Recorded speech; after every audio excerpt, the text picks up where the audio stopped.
Bien, entonces, decíamos, las teorías positivistas, bueno, muchas de ellas impugnan la idea de un derecho natural, de un derecho, digamos, o de una ética universal, ¿no es cierto? Bien, hay otros que no impugnan esa idea de una ética universal, otros positivistas. Entonces, ¿qué tienen en común estos positivistas? Estas distintas corrientes positivistas. Bueno, básicamente lo que tienen en común podríamos decir que es cómo conciben el derecho positivo, ¿no es cierto? Lo conciben de una manera distinta a los naturalistas. ¿Por qué? Pues los naturalistas van a decir que el derecho positivo, por supuesto que el naturalista no va a negar la existencia de un derecho positivo, ¿no es cierto? Que es evidente. Digamos, ellos definen, los naturalistas, el derecho positivo como, digamos, para que sea un orden social llamado derecho, tienen que de algún modo adecuarse, aunque sea mínimamente, a ese otro derecho natural. Es decir, una norma de ese derecho positivo o el orden jurídico, todo el orden, digamos, tiene que tener ciertos criterios de justicia, vamos a decir, básicos, para ser llamados derecho. Y si no, no son derecho, digamos. Entonces, el tema está en cómo definen el derecho positivo. Los positivistas no echan mano a un criterio de justicia a la hora de identificar al derecho positivo, a la idea de conceptualizar el derecho positivo. No echan mano, digamos, a un criterio de justicia para identificar el derecho positivo, decía, ¿no? Entonces, digamos, los criterios de identificación o de definición del derecho son otros. También son distintos, pero no son, también son distintos entre ellos, ¿no es cierto? Pero todos tienen en común que desechan, vamos a decir, el recurso a una idea de justicia universal para identificar el derecho positivo. El derecho positivo puede ser injusto, ¿no es cierto? Puede ser terrible, pero sin embargo es derecho, es el derecho positivo. Bien, entonces ponen en juego lo que ellos de algún modo o de otro denominan criterios científicos o criterios empíricos para identificar ese derecho, no juicios de valor, menos juicios de valor universales, ¿no es cierto?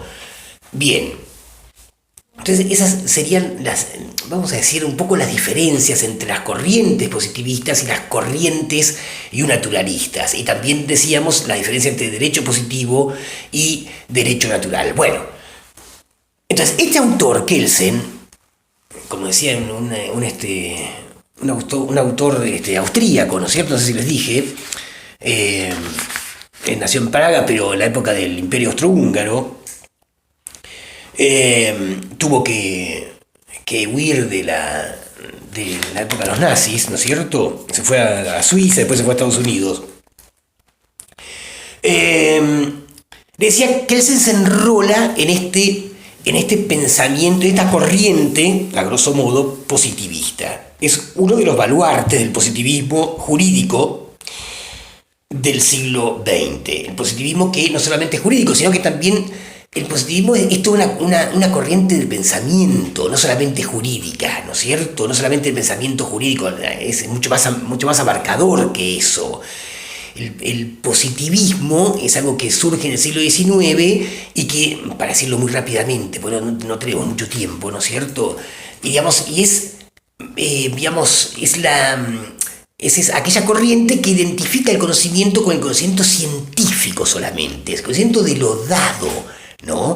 Es toda corriente positivista la que rechaza la metafísica, que rechaza la reflexión filosófica en el sentido de metafísica.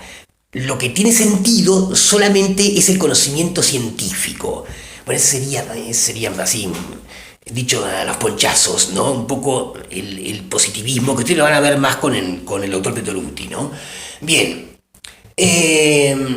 Entonces, digamos, que él se enrola en estas corrientes del positivismo jurídico, pero digamos, entonces, claro, él como positivista, o como una de las corrientes positivistas, rechaza la idea de un derecho natural, ¿no es cierto? Rechaza la idea de un criterio o de un concepto universal de justicia que está ligada a la idea de derecho natural.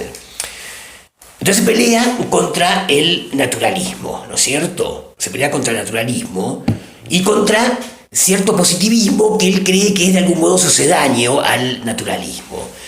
Pero también se pelea contra un positivismo en particular que es el sociologismo, ¿no es cierto? Es aquel que identifica el derecho como práctica social, como hechos, el derecho está identificado como ciertos hechos sociales. Kelsen, frente a esa corriente positivista sociológica, reivindica la idea de norma, ¿no es cierto? O sea, el derecho no es hechos, sino normas que regulan hechos. Entonces la de Kelsen es una teoría normativa que se pelea contra la idea de norma y naturalista como principio universal de conducta, ¿no es cierto? Norma que está más allá del arbitrio humano, ¿no es cierto?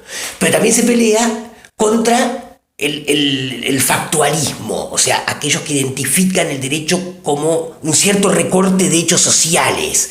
El derecho no tiene que ver con los hechos, sino con la norma para este autor. Bien.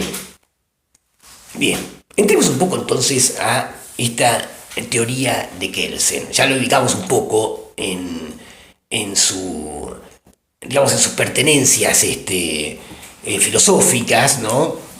Contra quienes se pelea. Una manera de definir una teoría es, o de entrar a una teoría es ver qué tesis refuta, ¿no es cierto? No solamente ver las tesis propias, sino las tesis ajenas que esta teoría refuta. Bien, para entenderla un poco mejor, ¿no? Entonces decíamos, el propósito de Kelsen, esa teoría pura, que ustedes ya tienen en la cátedra virtual, ya tienen el texto, de 1960 traducido por Bernengo. Lo que él se propone, y lo van a ver en el prólogo a eso, es, en realidad erigir una ciencia del derecho que se precie de tal, ¿no es cierto? Tiene un lógico, tiene un interés, en la propia ciencia, en que el conocimiento de los juristas ¿quiénes son? Bueno, aquellos que tienen el conocimiento acerca del derecho, ¿no es cierto? Los juristas son, por así decirlo, los científicos del derecho. Bueno, el conocimiento de los juristas sea, de una vez por todas, un conocimiento científico, ¿no es cierto? Porque él ve como un saber, milenario, el saber acerca del derecho, pero que de algún modo está infectado, ¿no es cierto?, de ciertas cuestiones, tanto de elementos de otras ciencias, ¿no es cierto?, como de cuestiones ideológicas, ¿no? Entonces, una ciencia, para Kelsen, lo primero que tiene que hacer es justamente identificar su objeto, ¿no es cierto? Recortar su objeto de estudio, ¿no? Y mantenerse en un plano de objetividad, ¿no es cierto? Es decir, ver ese objeto, una vez recortado, verlo tal como es, sería. No pensar cómo tiene que ser ese objeto, sino tal como es, reproducirlo. La ciencia tiene esa cuestión de reproducir el objeto, de reproducir en el plano del conocimiento, ¿no es cierto?, el objeto tal como es. Bien, entonces, ustedes ya vieron con Carlos Pettoruti algo del conocimiento científico. Y este tema de que el conocimiento científico, se refiere a un objeto determinado. O sea, hay un bisturí epistemológico que recorta una parte del mundo. Bueno, sobre esa parte va a versar, va a conocer, va a construir una teoría, ¿no es cierto? A construir un conocimiento, ¿no? Un conocimiento que consiste en enunciados que describen ese objeto. Bien, por ejemplo, la botánica, la ciencia botánica. Bueno, es una ciencia que estudia un determinado objeto, no los astros, no las sociedades, sino las plantas, ¿no? La zoología, bueno, lo mismo, estudiar los animales, no otra cosa. Y bueno, y la ciencia jurídica va a estudiar, el derecho. ¿Y en qué consiste el derecho? Ese es el tema. ¿En qué consiste el derecho? Lo adelantamos ya.